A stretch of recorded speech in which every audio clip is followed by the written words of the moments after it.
How does the U.S. government declassify top-secret documents?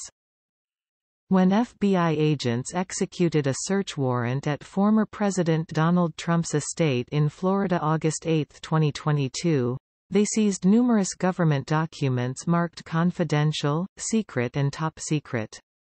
There was also a box containing 43 folders with classified banners from which documents apparently had been removed, according to an August 30, 2022, U.S. District Court filing. 3 federal appeals court judges later noted in a court ruling September 21, 2022, there was no evidence that any of these documents were ever declassified. But in a Fox News interview with Sean Hannity later that same evening, Trump said it didn't matter that there was no formal record of him having declassified the documents when he was still in office. If you're the President of the United States, you can declassify just by saying, "It's declassified." Even by thinking about it, Trump said. There doesn't have to be a process. There can be a process, but there doesn't have to be. You're the President, you make that decision. I declassified everything. Trump's assertion met skepticism by some legal and national security experts. If the president can secretly declassify anything in his head, how does the government know that anything is top secret? Tweeted Citizens for Ethics and Responsibility in Government, watchdog group. Why does the government declassify documents? The controversy also put a spotlight on a mysterious process that many Americans may never have thought about. How does the U.S. government declassify documents containing information that originally was deemed too sensitive and critical to national security to be publicly revealed? It's a challenge that the U.S. government, which has generated many millions of classified documents over the years, has for long grappled with. The system of deciding what documents can be declassified, and when it's safe to release them, has evolved over time. But it still generally involves a complex process, in which officials must balance the need for government transparency with caution about protecting the sources of sensitive information and preventing the inadvertent release of anything that might help enemies harm its citizens. Experts say that declassifying documents is important for maintaining public confidence in U.S. intelligence agencies and their clandestine work to protect the nation. Larry Pfeiffer said when we spoke to him in January 2022 about a separate article on surprising revelations revealed from declassified documents. Pfeiffer is a 32-year veteran of the U.S. intelligence community and is now director of the Michael V. Hayden Center for Intelligence, Policy and International Security at George Mason University's Schar School of Policy and Government. Americans, by and large, are very wary of power and secrecy. And intelligence, the intelligence community, the intelligence agencies are incredibly powerful and outrageously secret, Pfeiffer said. So over time, for the intelligence community to continue to be able to do the great work it does to protect America, it needs to have the trust of the American people. And so in order to obtain that trust, we need to be willing to kind of lift the skirt a little bit and show people what we're really up to. Additionally, declassified documents are vital sources for historians who are trying to explain important events. Such documents are windows into the inner workings of the U.S. government and national security establishment. John DiCicco, professor of political science and international relations, Middle Tennessee State University, says via email. History of government classification. The U.S. government started keeping secrets essentially from its beginnings, according to a history of classification and declassification compiled by the U.S. Office of Nuclear and National Security Information. George Washington labeled some information about negotiations with Indian tribes as confidential communications, back in 1790. The government began restricting information about Army fortifications in 1869, the first time that secrecy had been imposed in peacetime. The U.S. government amassed more secrets during World War I, including this 1918 confidential U.S. intelligence report on a German formula for invisible ink, which wasn't finally declassified until 2011.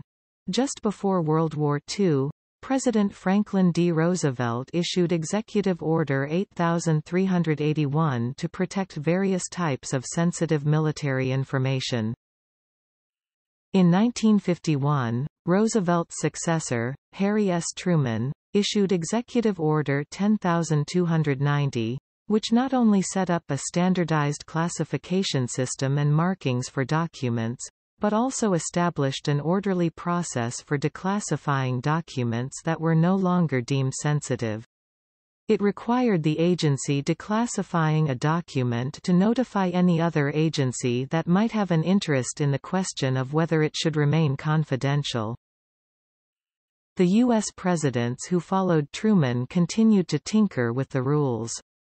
In the interests of greater government transparency, President Barack Obama issued Executive Order 13526 in 2009, which is still in force. It specifies that an agency classifying information must also set an expiration date for when the information will be automatically declassified. If no date is set, the information will be declassified in either 10 or 25 years from the date it's classified, depending on its sensitivity. The order also requires that all classified documents must be marked with both the classification level and the name of the official who originally classified it and a concise explanation of why it is classified. Who can declassify a document? Under Executive Order 13526, documents also must be marked to indicate if the identity of a confidential human intelligence source would be revealed if the document is released, or if documents contain key design concepts of a weapon of mass destruction. These documents are almost always exempt from automatic declassification. Obama's directive also designates various officials who can declassify a document, ranging from the original classifier and the person's supervisor, an official assigned to do the review by the agency, and the Director of National Intelligence or the Director's principal deputy. But the order also contains numerous exceptions. An agency head, for example, can exempt a document from automatic classification for a range of reasons, including whether it might reveal information that would impair the effectiveness of an intelligence method currently in use, available for use or under development, or harm relations between the U.S. and a foreign government. Can the President declassify anything? The order, however, doesn't cover presidential authority to declassify, or lay out guidelines for the procedure that presidents should follow if they want to declassify a document. The only official guidance on that seems to come from a 2020 Federal Appeals Court decision, in which the judges noted that declassification, even by the president, must follow established procedures.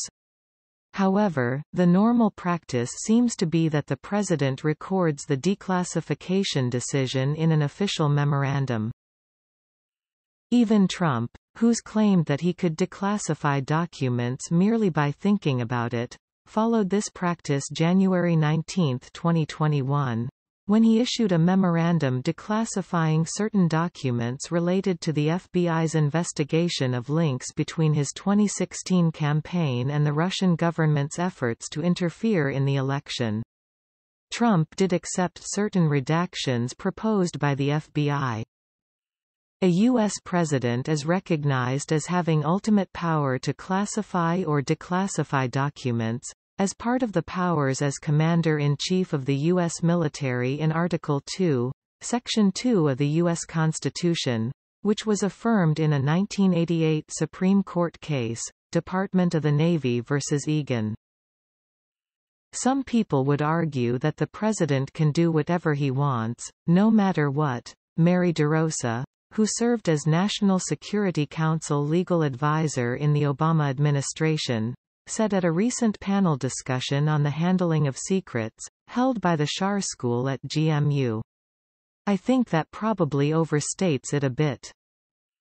Critics of the declassification process have long contended that it still results in the government keeping too many secrets. There is nearly universal agreement that the existing declassification process is inadequate. To put it mildly, Stephen Aftergood, director of the Federation of American Scientists Project on Government Secrecy from 1991 to 2021, says via email, "Under current policy, too much information is kept classified for too long without a valid national security justification. As a result, the historical record has gaps and blind spots, and public deliberation on current national security matters is impaired." Aftergood cited the federal government's own Information Security Insight Office, which in a July 2022 report to President Joe Biden concluded that, the automatic declassification system as it currently exists, is unable to meet the requirements for existing paper records and will never keep up with the tsunami of digital CNSI, classified national security information, being created daily, making it likely that most of it will never be reviewed for declassification. Aftergood says he thinks the system would be improved by changing the rules and setting an automatic drop-dead date on classification, say, 40 or 50 years, after which older documents automatically would become available to the public, without the need for formal reclassification or even review. Imposing mandatory expiration dates for secrecy actually was considered by the Clinton administration back in the mid-1990s, Aftergood says. There's also the question of whether presidents, who hold the ultimate authority on what should be classified and what should be released, should have more checks on their power, or at least be compelled to explain their decisions.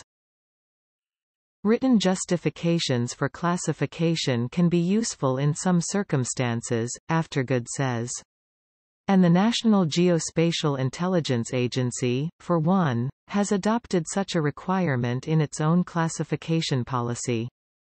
But considering that tens of millions of classifications actions are taken each year, it would not be practical to require individual written justifications in each case. Quote, "The sheer volume of classified documents that must be evaluated for possible declassification is a problem. In 2020, the most recent year for which figures are available, agencies completed automatic declassification review of approximately 40 million pages of records by December 31. But they were unable to get to another 23.6 million pages that were scheduled for release.